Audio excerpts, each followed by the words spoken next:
On చేసి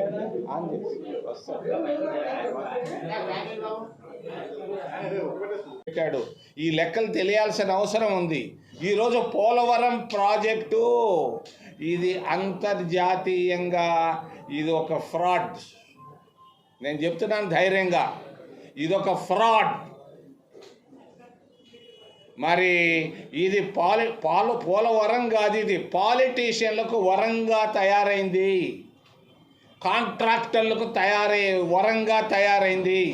ఇందులో వందల వేల కోట్ల రూపాయలు సంపాదించుకొని కొందరే బాగుపడుతున్నారు. ప్రజల వరంగా మారలేదు. దీని గురించి, పోలవరాన్ని గురించి నేను జాగ్రత్త పడాలి. అక్కడ కాళేశ్వరం ప్రాజెక్టు పైన ఎంక్వైరీ జరుగుతుంది, ఇక్కడ ఎందుకు జరగటం లేదు? వేల కోట్లు ఎడ ఖర్చు పెట్టారు, దీనిపైన ఎంక్వైరీ కూడా అవసరమని తెలియజేస్తూ, విశాఖ ఉక్కు ఆంధ్రుల హక్కు. నేను కూడా విద్యార్థిగా మరి ఆ రోజుల్లో ఎండల్లో తిరిగాం. అమృతరావు దీక్షలు నాకు బాగా గుర్తుంది. బ్రహ్మానందరెడ్డి మరి ఇందిరాగాంధీల సమక్షంలో పునాది రాయి వేశారు, పూర్తి చేశారు విశాఖ ఉక్కు. ఈరోజు అన్నిటికంటే విశాఖపట్టణానికి ముఖ్యమైన గుర్తింపు ఉండేది ఉక్కు ఫ్యాక్టరీ. ఈ ఉక్కు ఫ్యాక్టరీని భారతీయ జనతా పార్టీ కుట్ర చేస్తూ ఉంది. అక్కడ ఉన్నటువంటి వేల ఎకరాలని రియల్ ఎస్టేట్ వాళ్ళకి ఇచ్చి దాంట్లో నుంచి డబ్బు తీసుకోవాలన్న వాళ్ళ ఆలోచనతో దీనిపైన కుట్ర చేస్తున్నారు. ఈ కుట్రని ఆపగలిగిన వాడు ఒక్కడు, ఇంకెవరు ఆపలేరు. 5 నిమిషాలు పని. విశాఖ ఉక్కు మామూలుగా ఉంచేదానికి, ఇంకా పురోగతి వచ్చేదానికి ఒకే ఒక వ్యక్తి చేయగలడు. నేను విశాఖపట్టణ విశాఖ ఉక్కు వాళ్ళు చేస్తున్నటువంటి దీక్షలు గమనిస్తున్నా. సూక్ష్మంలో మోక్షం సంపాదించవచ్చు. ఇది ఒక్కటి సమస్యను తీర్చగలిగినాడు చంద్రబాబు నాయుడు ఒక్కడే.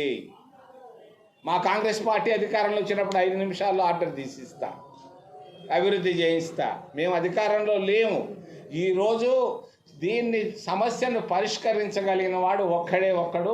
విశాఖపట్టణంలో దీక్షలు చేయడం ఆపేసి చంద్రబాబు నాయుడు ఇంటి ముందు పోయి దీక్షలు చేస్తే ఈ సమస్యకు పరిష్కారం కుదురుతుంది. చంద్రబాబు మంచివాడు. ఈ సమస్యను పరిష్కరించగల నమ్మకం నాకుంది చంద్రబాబు ద్వారా.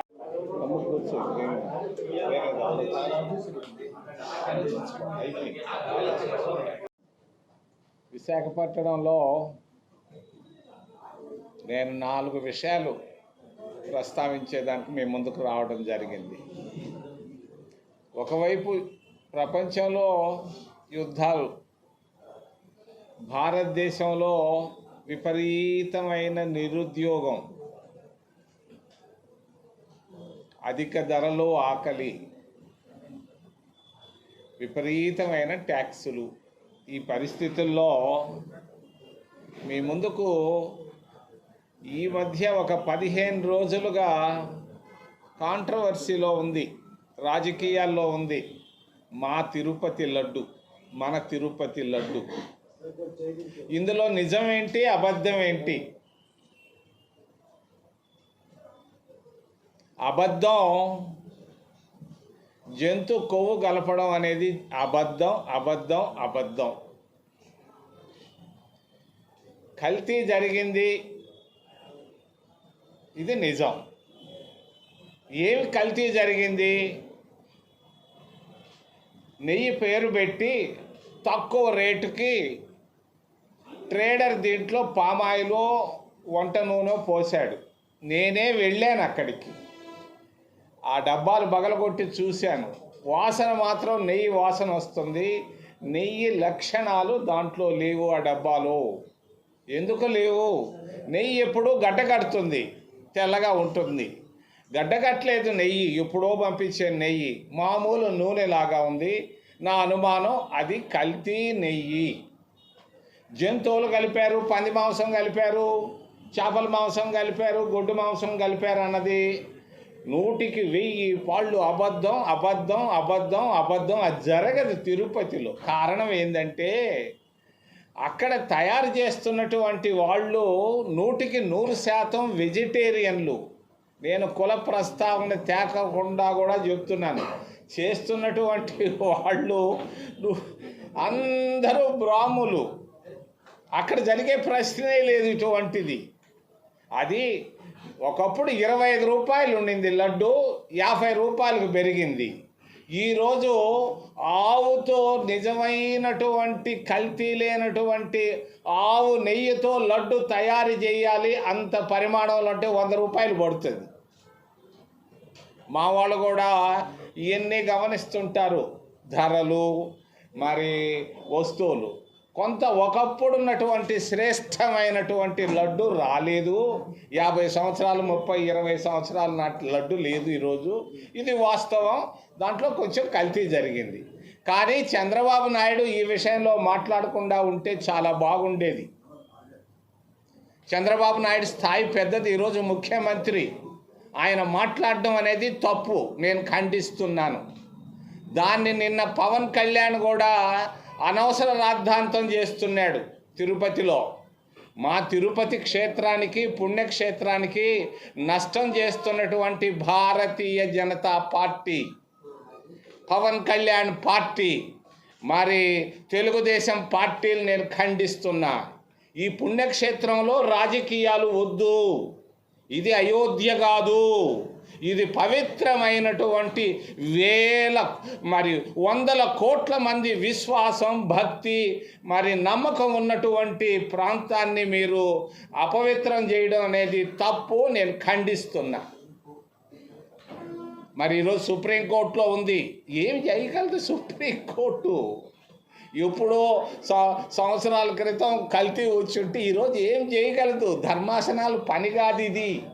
ధర్మాసనాలు చూడాల్సింది దేశంలో భారత రాజ్యాంగ పరిరక్షణ. అంతేగాని ఏదో ఎవడో పిటిషన్ వేయగానే దాన్ని స్వీకరించడం, దాని గురించి మాట్లాడడం ఆపడం మంచిది.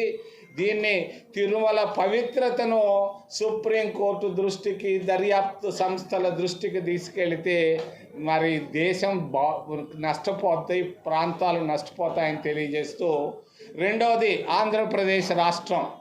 చంద్రబాబు నాయుడు ముఖ్యమంత్రి 100 రోజులు దాటిపోయింది.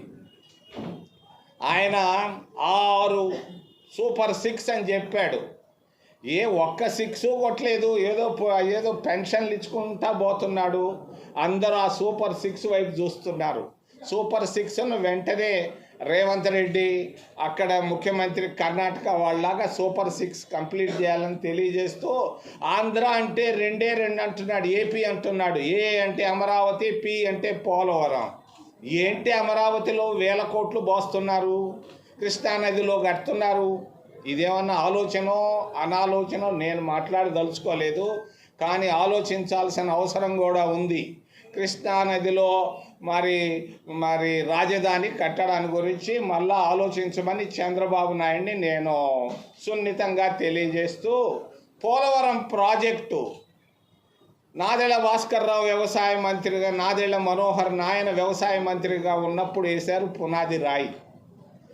ఆ పునాది రాయి దాదాపుగా 40 సంవత్సరాలైతే 30,000 కోట్ల రూపాయలు దీనిపైన ఖర్చు పెట్టారు.